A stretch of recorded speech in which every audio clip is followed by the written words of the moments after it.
Now this illustration deals with radial grounding in accordance with NEC 645.15. Now the NEC loop states some sections. Separately derived systems, when they are used, is in accordance with 250.30. Bonding of enclosures is 250.96b, as we looked at. Isolation of receptacles in enclosures is 250.146d. Types of equipment grounds is 250.118. Then the isolation of the equipment ground from point to point is 408.40 exception, as well as 250.146d.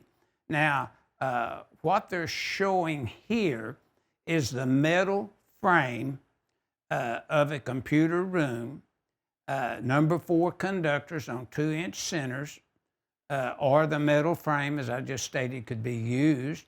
And it's a raised floor, and we have an underneath area. And then notice that we have a reference grid grounding point, either using the metal of the supporting raised floor or a number 4 designed as we just called out. Then notice we have an equipment ground run with circuit conductors to the equipment. Then in addition, we have the radial ground conductor connected grid to the electrode and the computer ground bar, which is connected into the separately derived system, as you see here, and earth grounded.